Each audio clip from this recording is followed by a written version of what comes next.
upacara bendera SMAK 7 Penabur Jakarta dalam rangka peringatan Hari Ulang Tahun Kemerdekaan Republik Indonesia yang ke-76 hari Selasa 17 Agustus 2021 siap dimulai.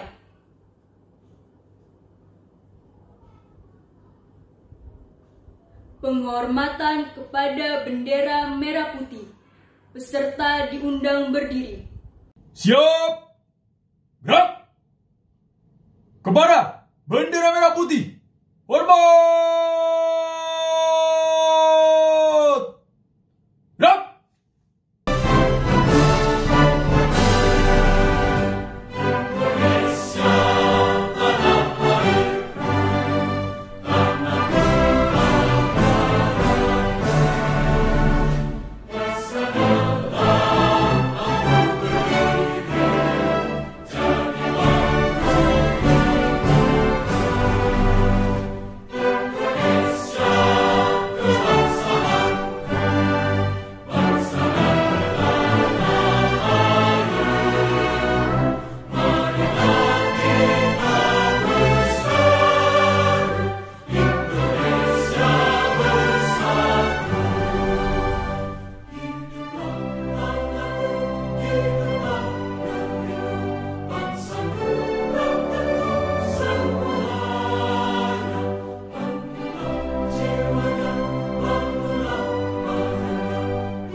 Gerak!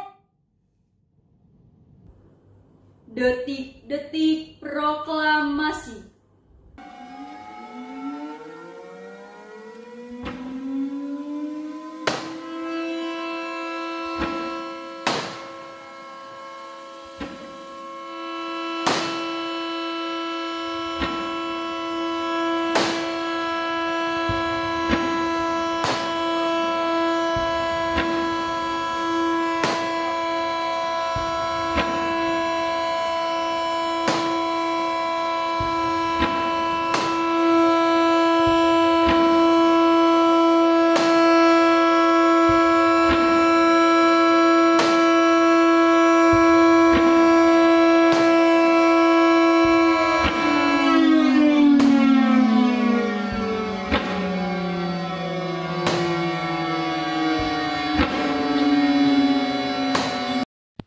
Proklamasi. Kami, bangsa Indonesia, dengan ini menyatakan kemerdekaan Indonesia. Hal-hal yang mengenai pemindahan kekuasaan dan lain-lain diselenggarakan dengan cara saksama dan dalam tempo yang sesingkat-singkatnya. Jakarta, 17 Agustus 1945. Atas nama bangsa Indonesia. Soekarno-Hatta. Pengucapan Pancasila. Pancasila. 1. Ketuhanan yang Maha Esa. 2. Kemanusiaan yang adil dan beradab. 3. Persatuan Indonesia. 4. Kerakyatan yang dipimpin oleh hikmat kebijaksanaan dalam permusyawaratan perwakilan. 5. Keadilan sosial bagi seluruh rakyat Indonesia. Pembacaan pembukaan Undang-Undang Dasar 1945. Undang-Undang Dasar Negara Republik Indonesia tahun 1945. Pembukaan. Bahwa sesungguhnya kemerdekaan itu ialah hak segala bangsa, dan oleh sebab itu, maka penjajahan di atas dunia harus dihapuskan karena tidak sesuai dengan peri kemanusiaan dan peri keadilan.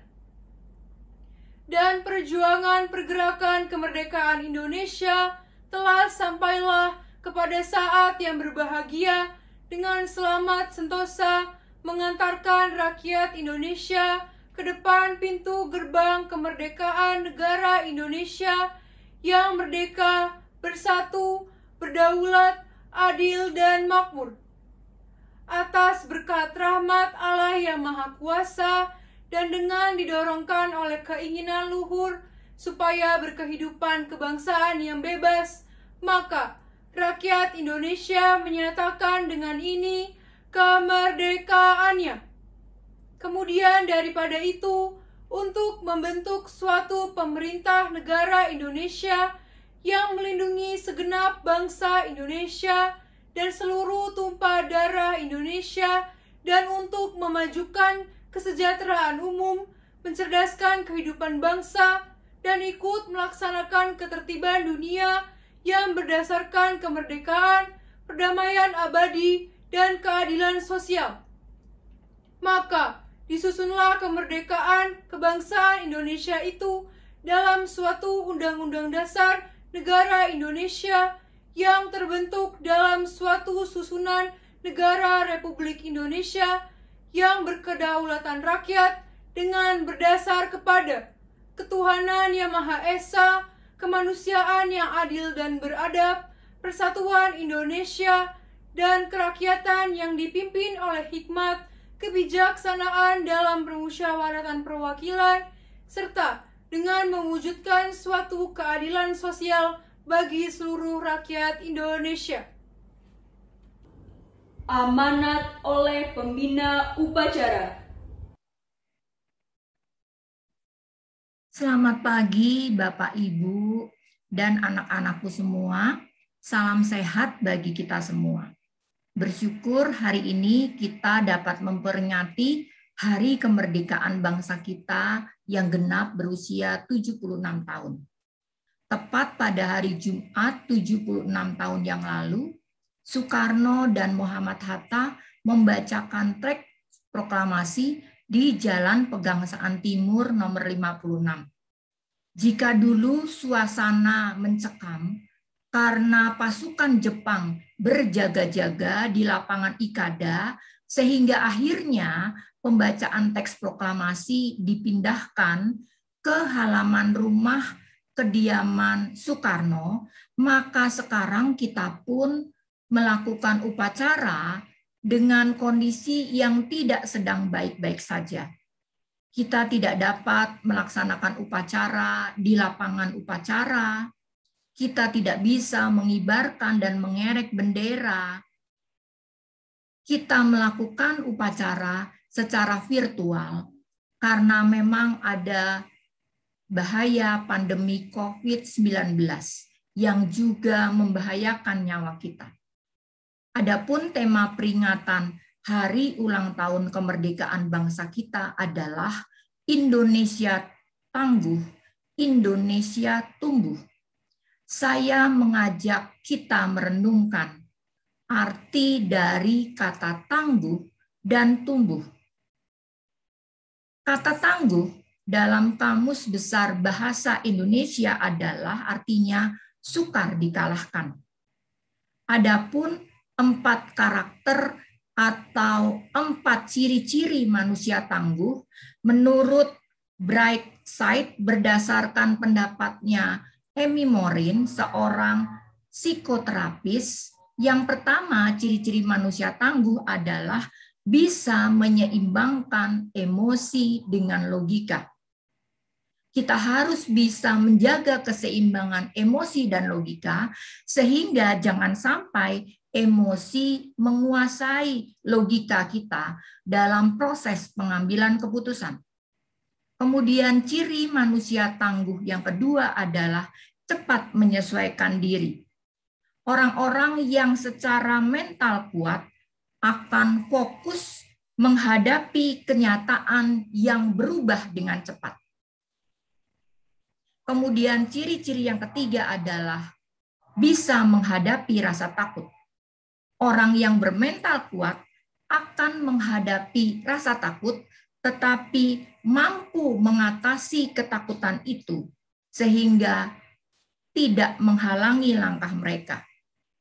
Kemudian ciri tangguh yang keempat adalah bekerja tanpa butuh pengakuan. Secara umum, orang pasti ingin diapresiasi oleh orang lain. Tetapi seorang manusia yang kuat, dia lebih mengutamakan kerja dibandingkan dengan mencari pengakuan. Sedangkan arti kata tumbuh menurut Kamus Besar Bahasa Indonesia adalah hidup bertambah besar dan sempurna. Baiklah, marilah kita bahas seorang sosok, ya, Sri Sultan Hamengkubuwono IX yang menggambarkan 4 karakteristik manusia tangguh yang tadi saya sebutkan.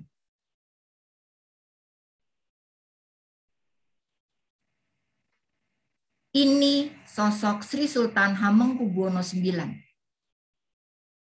Bagaimana sepak terjang beliau? Sri Sultan adalah orang yang menentang penjajahan Belanda. Meskipun beliau terang-terangan menentang Belanda, tetapi penjajah Belanda segan untuk menangkap beliau. Jadi Sultan ini tidak pernah ditangkap oleh Belanda karena Belanda segan dan hormat. Kemudian yang kedua, ya, sebelum dinobatkan menjadi Raja Jogja pada tahun 1940 di usia 28 tahun, ya, beliau melakukan negosiasi dengan Belanda mengenai otonomi Jogja. Kemudian yang ketiga, pada masa pendudukan Jepang, beliau mengadakan proyek lokal yang disebut dengan Selokan Mataram. Ya, berkat Selokan Mataram inilah maka kemudian rakyat Jogja diselamatkan dari kewajiban menjadi romusa, kerja paksa pada masa Jepang. Kemudian peranan beliau yang keempat adalah bersama Paku Alam IX, beliau adalah penguasa lokal yang pertama. Beliau adalah penguasa lokal yang pertama yang menyatakan bahwa Jogja, Keraton Jogja adalah bagian dari wilayah Republik Indonesia. Dan berikutnya peran yang kelima adalah ketika Republik Indonesia baru berumur seumur jagung, masih muda sekali, baru saja merdeka, tetapi kemudian sekutu datang ingin menguasai negara kita kembali, ya, Sultan kemudian mengundang para tokoh bangsa untuk memindahkan pusat pemerintahan ke Yogyakarta. Dukungan terhadap Republik itu juga dibuktikan dari dukungan finansial. Beliau kemudian mengeluarkan dana keraton, dana pribadinya sendiri, ya, untuk segala urusan pendanaan, mulai dari gaji presiden dan wakil presiden, staf menteri, kemudian operasional TNI, operasional tentara kita, hingga kemudian sampai perjalanan dan akomodasi delegasi ke luar negeri, itu dikeluarkan oleh Sultan dari uangnya sendiri, dari dana keraton. Dan beliau tidak menghitung-hitung itu semua. Beliau sadar bahwa itu adalah bagian dari perjuangan. Sultan menggagas serangan umum 1 Maret 49. Jenderal Sudirman yang kemudian memerintahkan kepada Soeharto untuk melaksanakan serangan umum 1 Maret 49 tersebut. Pada saat itu, Soeharto melupakan jasa Sri Sultan yang sebenarnya bukan jasa yang kecil. Tetapi meskipun Soeharto melupakan jasa beliau, tetapi Sultan tidak bergeming. Sultan tidak mempersoalkan itu. Dan akhirnya kemudian dari peristiwa itu, Belanda kemudian maju ke perundingan konferensi Meja Bundar. Menyusul setelah itu, kemudian Belanda mau mengakui kemerdekaan bangsa Indonesia yang disebut pengakuan kedaulatan pada tanggal 27 Desember 49. Dan Sri Sultan Hamengkubuwono IX inilah yang mewakili Indonesia dalam pengakuan kedaulatan di Jakarta. Ketika Soeharto kemudian mengambil alih pimpinan pemerintahan dari tangan Soekarno, ya, pada waktu itu belum ada pemimpin dunia yang mengenal Soeharto. Sri Sultan Hamengkubuwono IX pun kemudian turun tangan. Beliau keliling dunia meyakinkan pemimpin negara tetangga bahwa Indonesia masih ada, ya, dan beliau menjadi bagian dari negara itu. Lambat laun kemudian dukungan dari banyak negara dunia mengalir dan dapat pulih kembali. Sultan mengabdikan dirinya dalam berbagai posisi. Beliau pernah menjadi menteri negara, ya, mulai dari ketika Kabinet Syahrir berkuasa di tahun 1946, beliau juga pernah menjadi Menteri Pertahanan di tahun 1950, Dan di era kepemimpinan Soeharto, beliau menjadi wakil presiden pertama di era Orde Baru. Nah, Sri Sultan Hamengkubuwono IX ini juga ditetapkan sebagai Bapak Pramuka Indonesia. Beliau menyandang medali Bronze Wolf dari organisasi World Scout Committee sebagai pengakuan karena sumbangsih beliau kepada kepanduan dunia. Karena jasanya yang begitu besar dan banyak, maka kemudian Presiden Soeharto menganugerahi gelar pahlawan nasional di tahun 1990. Baiklah, mari sekarang kita membahas logo hari ulang tahun kemerdekaan kita. Kamu perhatikan angka 76 di belakang saya, ya. 76 di belakang saya. Kita akan bahas dulu angka 7, ya.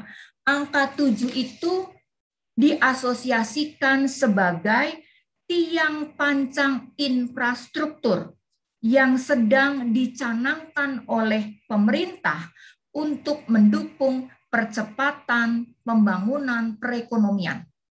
Jadi sekali lagi, angka 7 itu diasosiasikan sebagai tiang pancang infrastruktur yang sedang dicanangkan oleh pemerintah untuk mendukung percepatan pembangunan ekonomi.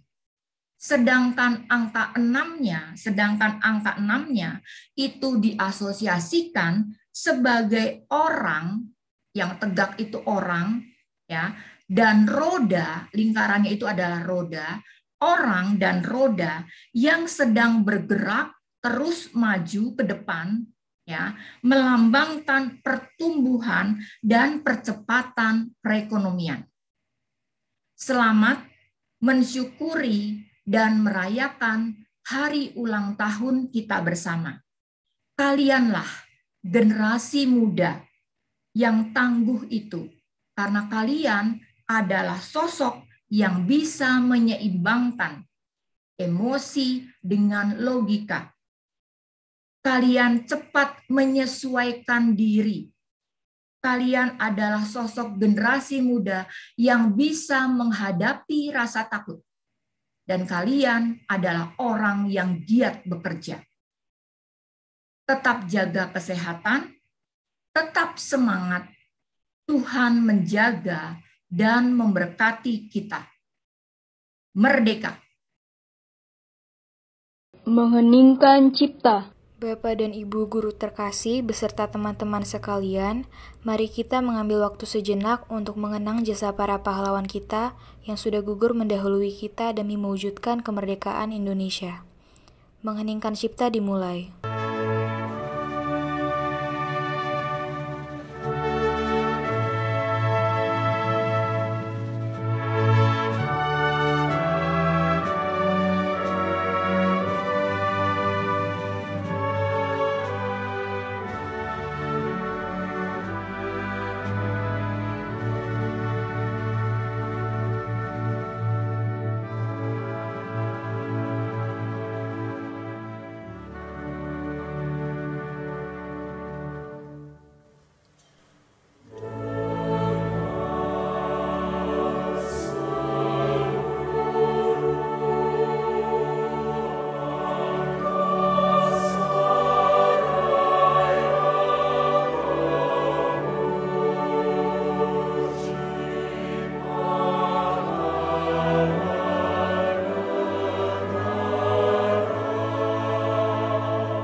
Mengheningkan cipta selesai.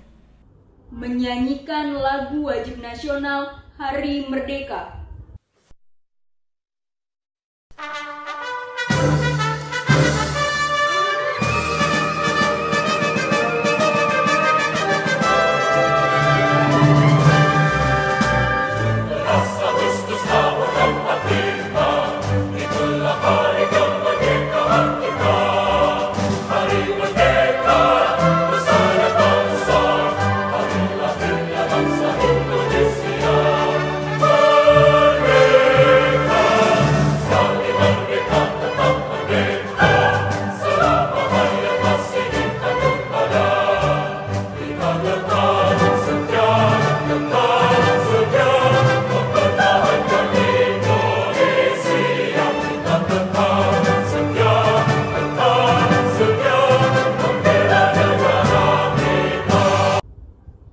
Doa oleh seorang siswa. Untuk seluruh Bapak Ibu Guru dan karyawan SMAK 7 Penabur Jakarta, serta teman-teman kelas 10, 11, dan 12, sebelum mengakhiri upacara pada hari ini, mari kita bersatu dalam doa. Bapa yang baik, kami mengucap syukur padamu karena pada hari ini kami bisa merayakan kemerdekaan bangsa Indonesia yang ke-76. Kami mohon, bimbinglah para pemimpin negara kami agar mereka dapat menjalankan tugasnya dengan jujur, adil, dan bijaksana, sehingga kemerdekaan bangsa Indonesia dapat terus dipertahankan. Kami juga berdoa bagi seluruh warga dunia yang saat ini sedang menghadapi pandemi COVID-19, jauhkanlah dan lindungilah kami semua dari serangan virus ini. Sembuhkanlah mereka yang saat ini sudah terpapar virus dan dalam proses pemulihan, serta terimalah mereka yang telah meninggal dunia dalam kebahagiaan abadi bersamamu, dan kuatkanlah keluarga yang ditinggalkan sehingga mereka bisa menemukan penghiburan sejati dalam dirimu. Ya Bapa, kami mohon berkat dan bimbingan-Mu untuk sekolah kami SMAK 7 Penabur, agar dapat menjadi wadah pendidikan yang terus maju dan berkembang dalam kasih karunia Allah. Berkatilah pula segala rencana kegiatan sekolah kami agar dapat berjalan dengan lancar dan menjadi berkat bagi banyak orang. Seluruh doa dan pengharapan ini kami serahkan ke dalam tangan-Mu, Juru Selamat kami, Yesus Kristus. Amin. Upacara selesai.